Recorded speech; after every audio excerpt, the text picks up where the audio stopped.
Hi friends, నేను మీ sanitary మెస్ని. Friends, ఈ వీడియోలో మనం చూస్తున్నారు కదా, మీరు ఈ బిల్డింగ్ వచ్చి G+4 బిల్డింగ్ అనమాట. సో దీంట్లో మనం శానిటరీ ప్లంబింగ్ అయితే చేసాం. సో మోడల్ బాత్రూమ్స్ అనమాట. సో ఆ బాత్రూమ్ వర్క్ అంతా ఎలా చేసాం, అలాగే ఈ వీడియోలో మనం కోర్ హోల్స్ అయితే వాడమాట. అంటే దీంట్లో ల్యాబ్ ఎడ్జ్ వేయకుండా మిషన్ తో వాళ్ళంటే అసలు వాడద్దు అనమాట. మిషన్ తో ఓన్లీ కోర్ హోల్స్ మాత్రం వేసి వర్క్ చేయాలన్నారు. వర్క్ అంతా కూడా మీకు వీడియో చూపిస్తానండి.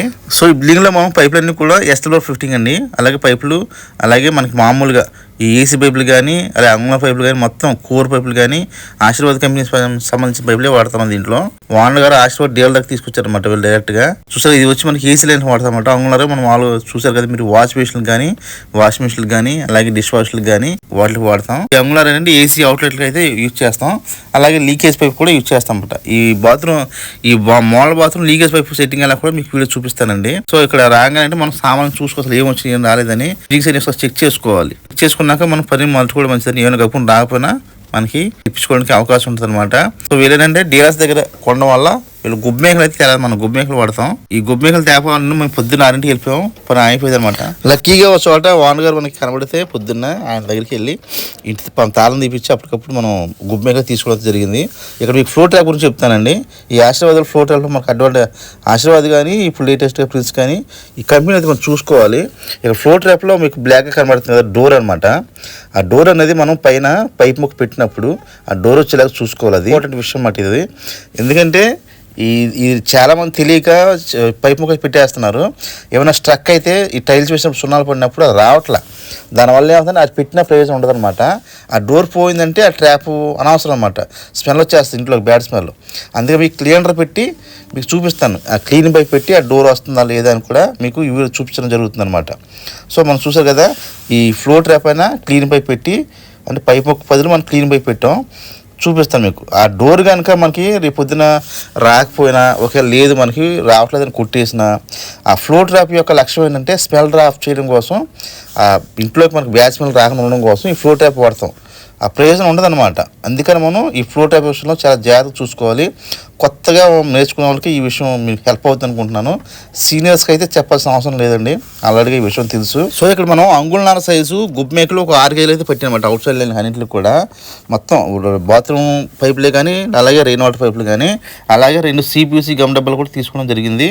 సో ఎందుకు తీసుకొని మీకు వర్క్లో అయితే చూపిస్తాను తర్వాత. సో మీకు ఫస్ట్లో చెప్పాను కదా నేను, కోర్ హోల్స్ అయితే వేయించాం ఈ బిల్డింగ్లో అని. సో మొత్తం కూడా మనం కోర్ హోల్స్ అయితే ఈ బిల్డింగ్లో వేయించడం జరిగింది. ఎందుకంటే ఓనర్ గారు మిషన్ల వల్ల అది వచ్చేస్తే కొనాలకి బీట్లు వచ్చేస్తున్నాయని వద్దన్నారు అనమాట. అందుకే మొత్తం కూడా అవుట్ సైడ్ కానీ, ఇన్సైడ్ కానీ, ఎక్కడైనా కానీ ఓన్లీ స్లాబ్కి కోర్ మిషన్తోనే వెజ్జలేదని చెప్పారన్నమాట. మనకి ముందే చెప్పారు. సో చూసారు కదా, 4 ఇంచెస్కి అలాగే 2.5 మనకి కోర్ చేస్తే మనకి మొత్తం ఈ పూసలతో సహా కట్ చేస్తారన్నమాట మిషన్ అనేది. ఇది వచ్చి మీకు నాగళ్ళు సంబంధించిన, ఇది వచ్చి మనకి చిన్నగా ఉంది కదా, అది వచ్చి మనకి 2.5 పైప్ సంబంధించిన అనమాట. సో ఇప్పుడు బాత్రూంలో మనకి ఈ హోల్స్ ఎలా ప్యాక్ చేయాలని మీకు చూపిస్తానండి. ఇక్కడ ఏంటంటే మనం లీకేజ్ పైప్ కోసం అంగుళ పైప్ అయితే కట్ చేయడం జరుగుతుంది. అదే మీకు చూపిస్తాను అనమాట. ఈ లీకేజ్ పైపు బయటికి మనం గల్టా తోం కదా, అంటే 2.5-3 అంగుళాల దాకా ఉంటుంది అనమాట. అక్కడ నుంచి మనకి బయట పట్టీ ఉంది. ఆ పట్టీకి మహా అయితే ఒక అంగుళ ఉండేలాగా బయటకు ఉండేలాగా మనం సెట్ చేసుకోవాలి. అలాగే మనం లీకేజ్ పైప్ పెట్టినప్పుడు స్పిట్ లెవెల్ తో అసలు వాటర్ ఎటు ఉంది, బయటకు ఉందా లోనకుందా అనే స్పిట్ లెవెల్ సహాయంతో మనం అది కూడా చెక్ చేసుకోవాలి. అలాగే మనం ఈ పైప్ అయితే చూస్తాను కదా, బయటికి అంగుళం చెప్పాను కదా మీకు, అంగుళాన్ని మించి ఉండకూడదు అనమాట. పక్కన స్థలాలు ఎంతవరకు ఉన్నాయి, ఎక్కువ స్థలం ఉంటే ఇబ్బంది లేదు, కానీ కొన్ని చోట్ల కింద ఈ బిల్డింగ్ లో మటుకి 14 అంగుళాలు మాత్రమే సందు స్థలం ఉందన్నమాట. ఏమైనా తేడా వస్తే పక్కింట్లో పడతాయి డ్రాప్స్ వెళ్ళి. అందువల్ల మనం గొడవలు రాకుండా మనం ప్లాన్ చేసుకోవాలి. ఈ లీకేజ్ పైప్ సెట్టింగ్ కూడా చూసారు కదా, ఆ గల్టాకి ఆ కోణం కరెక్ట్ గా సరిపోలా చూసుకోవాలి. ఏమైనా లీక్ అయితే ఆ పైపు ద్వారా బయటకు వెళ్ళిపోతాయి అనమాట. అలాగే మనం నాంగల్ పైపులు 2.5 పైపులు వేసాం కదా, దాంట్లో టీ పెట్టి లోనకి ముక్క గానీ కప్లింగ్ కానీ పెడుతున్నాం, లైన్ చేస్తాం కదా, అవి కూడా వాటాలు చాలా జాగ్రత్తగా చెక్ చేసుకోవాలి. మనం ఎంత మంచి పైపులు వేసినా కానీ వాటాలు లేకుండా నీరు నిలవ ఉన్నట్లయితే కొన్నాళ్ళకి వాచ్లు కూడా కొట్టేసి ఈ వాటర్లో ఉన్న ఫ్లోరైడ్ వలన వాచ్లు కూడా పోయి లీకేజ్ అవకాశాలు ఎక్కువగా ఉంటాయి. సో వాటాలు అయితే వెరీ వెరీ ఇంపార్టెంట్ అండి ఈ శానిటరీ ప్లంబింగ్ లో. ఇప్పుడు కూడా 10 అంగుళం తగ్గకుండా చూసుకోవాలి. ఆ రకంగా మనం ప్లాన్ చేసుకోవాలి. కౌంటింగ్ లాగినప్పుడే ఆటోమేటిక్ గా వాటర్ వచ్చేస్తుంది. సో అలాగే ఈ లీకేజ్ పైప్ చూసారు కదా, కరెక్ట్ కోణం పడకుండా చూసుకోవాలి అనమాట. ప్యాక్ చేసినప్పుడు కూడా కొంచెం జాగ్రత్తగా మనం కంగారు పడకుండా ప్యాక్ చేసుకోవాలండి. ఎందుకంటే ఈ పని ఇంపార్టెంట్ అనమాట. మనం ఎంత ప్లంబింగ్ బాగా చేసినా కానీ ఈ బెజ్జాలు మనం సరిగ్గా పోస్ట్ ప్యాక్ చేయదనుకోండి, మన వల్ల మనం వాటర్ చెక్ చేస్తారు. మనం చేసిన తర్వాత ఓనర్స్ మరి చేపిస్తున్నారు కదా, మనం చేస్తున్నాం కాబట్టి నీళ్ళు పెట్టి చెక్ చేస్తారు. ఆ చెక్ చేసినప్పుడు లీక్ అవ్వకుండా ఉండాలన్నమాట. అందుకని ఈ సైడ్ ప్యాక్ అనేది చాలా జాగ్రత్తగా చేసుకోవాలి. అలాగే ఈ వీడియోలో మీకు కోర్ హోల్స్ ఎలా వేస్తారో చూపిస్తానండి. చూసారు కదా, మీకు కోర్ హోల్స్ అంత వివరంగా చెప్పాల్సిన అవసరం లేదు. యూట్యూబ్ లో అలాగే చాలా వీడియోలు ఉన్నాయి. సో మనకి ఏంటంటే ఇక్కడ నాంగల పైపు ఎంత సైజ్ వస్తుంది, అలాగే రిన్నర్ పైపు ఎంత సైజ్ అని కూడా మీకు ఈ వీడియో చూపిస్తాను. సో చూసారు కదా, హోల్ చేసిన తర్వాత అలా ఉంటాయి అనమాట. నీట్ గా మనకి ఎలా ఉండదు అలాగా రుబ్బుకుంటూ వచ్చేస్తుంది. ఆ రాడ్లతో సహా కట్ చేసేస్తుంది అనమాట. ఇప్పుడు మనం టేప్ పెట్టి చూద్దాం అసలు మనకి 4 ఇంచెస్ పైపు కోర్ హోల్ ఎంత వస్తుంది అనేది. 5.25 అయితే ఉందన్నమాట. 5.25 ఉంది. సో మనకి పైప్ వచ్చి ఎస్ఎల్ పైప్ వచ్చి మనకి 5 అంగుళాలు వస్తుంది. సో ఈ కోర్ హోల్స్ లో అసలు శాండ్ ప్లంబింగ్ డిఫరెంట్ అనమాట. అది ఎలా చేయాలో మీకు నెక్స్ట్ వీడియో మీకు ఎక్స్ప్లెయిన్ చేస్తానండి. రెయిన్ వాటర్ వేసినప్పుడు మీకు వీడియో డీటెయిల్ గా చూపిస్తాను. ఓన్లీ ప్రత్యేకంగా రెయిన్ వాటర్ బిట్ కూడా మనకి 5.25 ఉంటది అనమాట కరెక్ట్ గా. అందుకని మనకి 5.25 వస్తుంది రుబ్బినప్పుడు. కరెక్ట్ గా 5.25 కొద్దిగా ఒక పాయింట్ ఎక్స్ట్రా ఉంటది అంతే. దాంట్లోనే మనం ఈ ప్యాకింగ్ కెమికల్స్ తో మనం ప్యాక్ చేసుకోవాల్సి ఉంటది ఇక్కడ. అది కూడా మీకు నెక్స్ట్ వీడియో చూపిస్తానండి. చూసారు కదా, ఆ బిట్ వచ్చి మనకి కరెక్ట్ గా బయట నుంచి బయటికి మనకి 5 అంగుళాలు ఉంది, కానీ టూర్ కూడా మనకి ఒక 5 గ్యాప్ లాగా వస్తుంది. అలాగే ఈ రిన్నర్ అనేది కూడా మీకు చూపిస్తానండి ఎంత సైజ్ వస్తుంది ఏంటి అనేది. ఇది వచ్చి మనకి రిన్నర్ హోల్ అనమాట. ఈ రిన్నర్ హోల్ వచ్చి మనకి కటింగ్ వచ్చి కరెక్ట్ గా 3.5 కనబడుతుంది. అంటే 3.25 3.5 మధ్యలో ఉందన్నమాట. సో బిట్ కూడా సేమ్ అంతే, ఇంచుమించుగా అంతే ఉంటది. ఆ పళ్ళు కొద్దిగా బయటకు ఉంటాయి అనమాట. దానివల్ల మనకి పెరుగుద్ది అనమాట. బిట్ కన్నా ఒక 25 ఎక్కువ వస్తుంది ఈ రుబ్బినప్పుడు అటు ఇటు. సో మనం ఇలాగ రిన్నర్ పైపు కు నాంగల్ పైపు సైజ్ అయితే మీరు చూసారు కదా. వీడియోలో మీకు ఈ రెయిన్ వాటర్ అయితే వేసినప్పుడు అసలు ఈ కోర్ హోల్స్ శాండ్ ప్లంబింగ్ ఎలా చేయాలో డీటెయిల్ గా చూపిస్తానండి. సో ఇది మనం హోల్స్ ప్యాక్ చేసాం కదా, అదే బాత్రూమ్ అన్నమాట. ఇదే మనకు మోడల్ బాత్రూమ్. దీంట్లో ఏంటంటే వెట్ ఏరియా అలాగే ఈ టాయిలెట్ వేరేగా చేయడం జరిగింది. ఈ వాల్ కమోడ్ అనేది మధ్యలో తీసుకొచ్చి ఉత్తరం ఫేసింగ్ గా సెట్ చేయడం జరిగింది అనమాట. మీకు అది కూడా ఈ పైప్ ఫిట్టింగ్ చూపిస్తానండి. ఇక్కడ రిన్నర్ మన ఈ సైడ్ పైప్ తీసుకెళ్తాకి ఇక్కడ పిల్లర్ వచ్చింది అనమాట. అందుకే మనం ఈ రిన్నర్ నాన్ అయితే మనం సెట్ చేస్తున్నాం ప్రస్తుతానికి. అది వెట్ ఏరియా కోసం అనమాట. ఓన్లీ ప్రత్యేకంగా స్నానం చేసుకునే గ్లాస్ డోర్ వస్తుంది సెంటర్ లో. దాని కోసం మనం ఈ ఫ్లో ట్రాప్ అంటే నాన్ ట్రాప్ సెట్ చేయడం జరుగుతుంది. ఇక్కడ మీకు 2 గీతలు కనబడుతున్నాయి కదా, అక్కడే మనకి పార్టీషన్ అనమాట.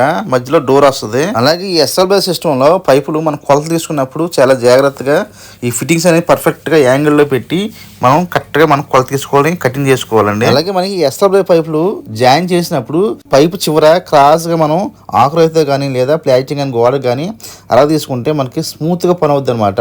వాచ్ లోకి ఫ్రీగా ఎక్కుద్ది. అలాగే ఎస్ఎల్బై పేస్ట్ మాత్రమే వాడాలండి. సిపియూసి గమ్లో ఇవి వాడకూడదు అనమాట. చాలా మంది కొంచెం యూట్యూబ్ లో చూసి పియూసి గమ్లు సిపియూసి గమ్లు వాడతారు, కానీ వాడకూడదు. దానివల్ల వాచ్ అనేది హార్డ్ అయిపోయి కొన్నాళ్ళకి లీక్ అయ్యే అవకాశాలు ఎక్కువగా ఉంటాయి అనమాట. వెంటనే అయ్యే అవకాశం కూడా ఉంది. అలాగే మనం ఏమైనా చిన్న యాంగిల్ తేడా వచ్చినా కానీ దాన్ని సరిచేయాలన్నమాట.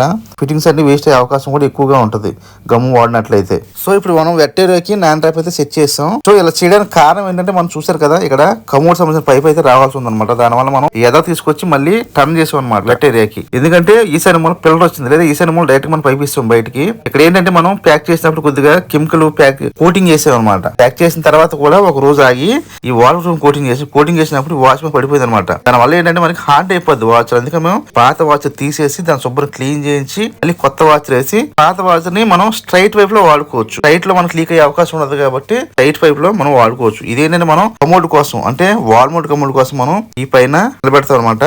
దాంట్లో మనం ఈ వాచ్ అయితే వాడుకోవడం జరుగుతుంది. సో ఇలాగే మనం ప్రతి పనిలో కూడా కొంచెం క్షుణ్ణంగా మనం ఆలోచించాలి. ఇదంటే రేపు మనం ఎంత కష్టపడినా గానీ చిన్న పొరపాటు జరిగినా దాన్ని సరిచేయాలి. సో ఇప్పుడు మనం వాల్ మౌంట్ కమోడ్ అయితే పైప్ సెట్ చేస్తున్నాం. సో ఈ బెండ్ దానికి సంబంధించింది అనమాట. సో వెట్ ఏరియా మనం 4 అడుగులు మినహాయించి చూసారు కదా, ఎంత గీతలు పెట్టాం మనం, శుద్ధ పెట్టాం. సో దాని తర్వాత మనం ఈ పైప్ అయితే సెట్ చేయడం జరిగింది. సైడ్ 20 అంగుళాలు కంపల్సరీ పెట్టుకోవాలండి వాల్ మౌంట్ కి.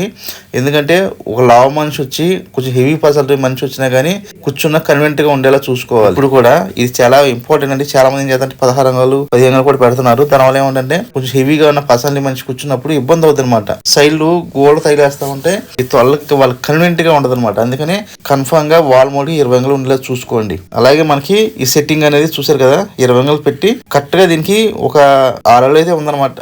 5 అడుగులు అయితే ఉంది ఈ బాత్రూమ్ వచ్చి. దాంట్లో మనం ఇంచుమించుగా మనకు 30 అంగుళాలు దెమ్మ అయితే అవసరం. 30 అంగుళాలు డోర్ వచ్చేలాగా అనమాట. అంటే గ్లాస్ డోర్ 30 అంగుళాలు వస్తుంది, 30 అంగుళాలు టైల్స్ తో సహా వచ్చేలాగా దిమ్మ. ఆ దిమ్మలో మనం ఈ వాల్ మౌంట్ సెట్ చేస్తాం. అలాగే ఇప్పుడు ఇలా సెట్ చేసినప్పుడు కూడా మనం ఈ వాటర్ అయితే చెక్ చేసుకోవాలి. చూసారు కదా స్పిట్ లో అయితే మనం చెక్ చేస్తున్నాం. ఎందుకంటే పెట్టినప్పుడు మనం అటు ఇటు తేడా అయినా ఇక్కడ నీళ్ళు అయి బెండ్ లో నీళ్ళు ఉండిపోయి, అలాగే ఈ 45 పైపు ప్లస్ అలాగే 45 ఎల్బెండ్ దగ్గర మళ్ళీ 45 వేసాం కదా, అక్కడ కూడా మనం చెక్ చేసుకోవాలి. చెక్కింగ్ విషయంలో కంగారు పడకూడదని, టాప్ మీద తూకం విషయంలో కంగారు పడకూడదు, ప్లంబింగ్ చేసేవాడు లెవెల్లో కంగారు పడకూడదు.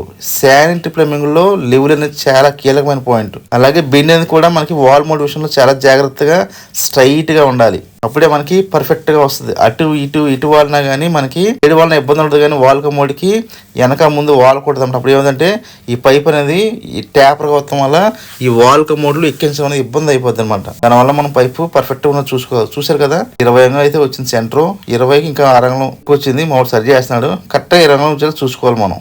చూసారు కదా సెంటర్ 7 గోడ నుంచి బెండ్కి సెంటర్ 20 అంగుళాలు. మనం ఏంటంటే ఈ మొత్తం పిల్లప్ చేసుకుని ఉంటాం స్టాండర్డ్ గా. రేపు పొద్దున బెడ్ వేసినప్పుడు అటు ఇటు కదలకుండా జిగురు పాలతో వాడుకోవాలండి. ఈ సున్నాలు దిమ్మలు వేసినప్పుడు ఎందుకు కంకర ఎలా అయితే జిగురుగా వాడతామో ఈ దిమ్మలు కట్టే సున్నాను కూడా జిగురుగా వాడు. అలాగే ఈ టైల్స్ సంబంధించిన ఫ్లోర్ ట్యాప్ అనమాట. ఇక్కడ వాష్ బేసిన్ అయితే రావడం జరిగింది. ఆ వాష్ బేసిన్ ఏంటనేది తెలియదు. అంటే మామూలుగా వాల్ ఎందుకని అది హోల్ ప్యాక్ చేయకుండా ఉంచేస్తాం. డైరెక్ట్ గా కబోర్డ్ టైప్ వస్తున్నాం కదా, అది పెడతారు లేదా మామూలు వాష్ బేసిన్ పెడతారు కూడా తెలియదు అనమాట. లీకేజ్ పైప్ అనేది అలాగే ఉంటుంది అనమాట. మనకి దాంట్లో స్పాంజ్ ముక్క పెట్టి నీళ్ళైతే పెట్టుకోవాల్సి ఉంటుంది. లీక్ అవుతున్నాయా లేదా బెజ్జాలు పర్ఫెక్ట్ గా వచ్చి మనం చెక్ చేసుకోవాలన్నమాట. ఇక్కడ ఈ హీస్ అనే పిల్లర్ వచ్చింది అనమాట. ఆ కిటికీ బారు. ఓకే ఫ్రెండ్స్, మనం వచ్చి కలుద్దాం.